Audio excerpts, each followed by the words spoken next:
But at this point, you yourself acknowledge that there are some hospitals that are probably going to close as a result of you not doing this. Yeah, and you've got businesses that are going to be paying $50 to $70 million in taxes because they're not paying their right. They're not doing things for their employees.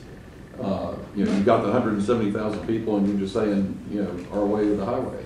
No, that's not true at all. I mean, I think to say our way or the highway would have been to say right away to say we're not going to expand. Period.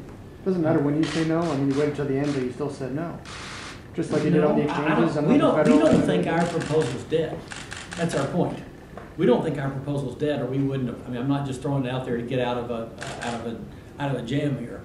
We think we have a realistic proposal that will work for them and for us. Well, if they were to say yes on Friday, could it be in your budget proposal? Depending on what you're, yeah, sure. Theoretically, sure. But you don't think that's likely? Well, I mean, you never know. I mean, Darin can comment on likelihood. I mean, it's I think I will say this. I told you I've learned a lot here the last 3 or 4 months. One of them is the lack of clarity that comes from HHS that somebody like Darin and Wendy, who deal with this all the time, is eye-opening, I guess is the best word I could use. And in their defense, they got a lot on their plate right now, and they're having to stand up all these exchanges, think about all that's going on. But I still don't. I mean, I don't think. And again, Darin, when you all jump in here, I don't think our ask is an unreasonable one, given what they've said. Let me ask you this: so you're only asking to be able to do this alignment with the 100% to 138% of the expansion, or are you talking about going back for everybody on Medicare? No, the entire expansion population. Just not everybody, right. Just the expanded. The expansion population. So that would include the woodwork people? No, woodwork would be traditional Medicaid. Okay. So it's the expansion population only. It's basically, in essence, what you've been hearing CMS said, they're open to people being bought into the exchange. But we have no details on exactly what that entails. In fact, I mean, we were very precise and said we need to hear yes or no so we can understand what it is exactly we would be agreeing to do. And they were unable to do that at this time. And so until we have that clarity, and let me finish up. We were really, sorry about that. Thought I'd done something. I think, Andy, the other thing, we've been very specific with them, just the time frame we were working on. Given where we are, we have to turn in a budget amendment into this week, first to next week. And if we're going to take the money, it needs to be in the budget amendment. So we had been really upfront with them, telling them where we were. It sounds like, though, that 2 days ago you were prepared to say yes if they had given you a I think that's fair to say. So is it fair to say that the fact that Brian Kelsey and Jeremy Durham's bills are in committee today, that forced your hand to do this speech this morning? No, I mean, we've been driven by the fact that we have to get a budget amendment in. I'd say I don't want to say any simpler. If we were driven by the politics of it, we would have just said no 3 months ago. It was a way easier answer. But I really do think this is a better path.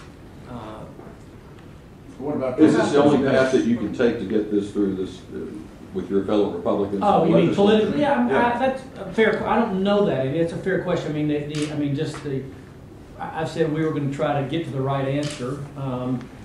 Regardless of the politics, but the politics is, as you know, getting pure expansion passed. I mean, we're not kidding anybody. That'd be a very uphill battle.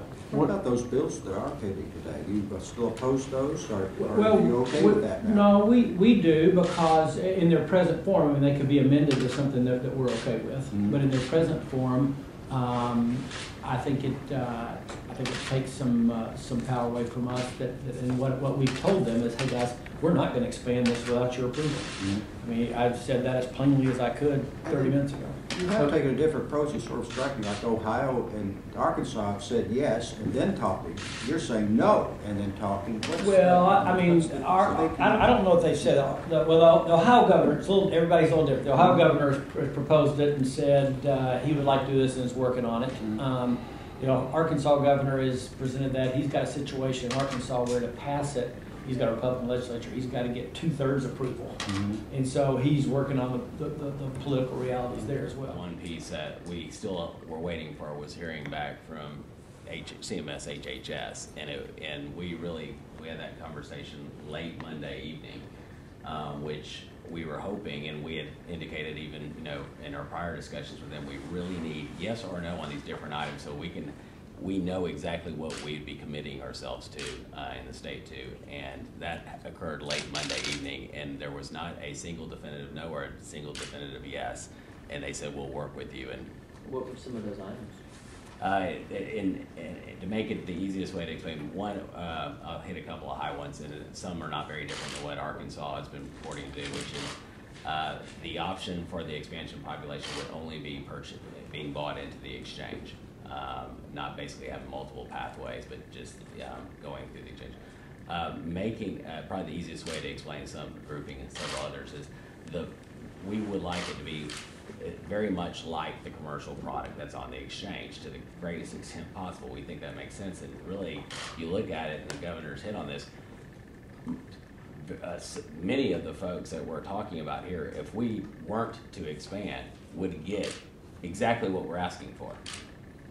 Because the 100 to 138% of poverty would get on the exchange if we don't expand in the very same way that we're asking to do for the population. I want to emphasize that, because that's why we don't think our ask is that unreasonable. If we don't cover some of these folks, that's how they're going to be treated on the exchange.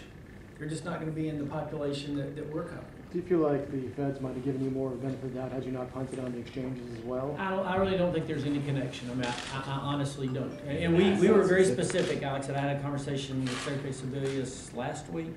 I'm confusing my date. And I specifically said, the other states that are talking about an approach like this are talking about running their own exchange. Does that make any difference? She said, no. So we'd love for you to run your own exchange, but that doesn't make any difference. But doesn't that make a difference in that the federal government would have to be, all this would have to run through the federal exchange? Well, those states are they're partnership states, so and those by their very nature are federal exchanges as well. So that distinction, the only really big distinction is their partnership. We're full federal facilitated exchange. Either way, in most situations, you have to work with the federal government. So Senator Alexander's talked about, just having the feds run Medicaid, get the states out of it. After going through all this, is this something that you probably would support? I'll say this, it's a really difficult, the old, two cooks in the kitchen analogy holds here. It is really difficult for us to be responsible for some costs on some things that our hands are tied on. I mean, like I said, if you look again, I'll go back to, if you're trying to align the system between the payer and the user, our hands are really tied on doing that. Payer and provider, I'm really confident we can get there. I really am. I mean, like I said, the hospitals have been incredibly specific about what they will and won't do.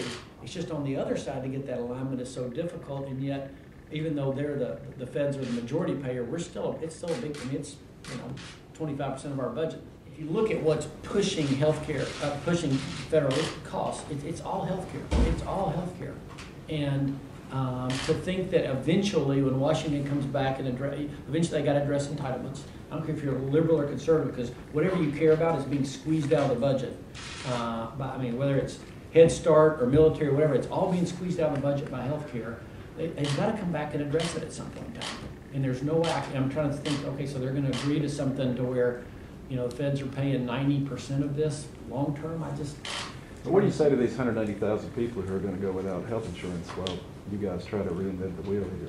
Well, I mean, again, some of those folks will end up being, and Darin, you over a third. Over a third of those folks will end up being covered by the feds in the exchange anyway. What about the two? I agree, but again, I'd say, what does Tennessee say about 150,000 people who used to be on the rolls but aren't now? And we had to make a really hard decision 7 years ago, 2005. And so again, we have a history.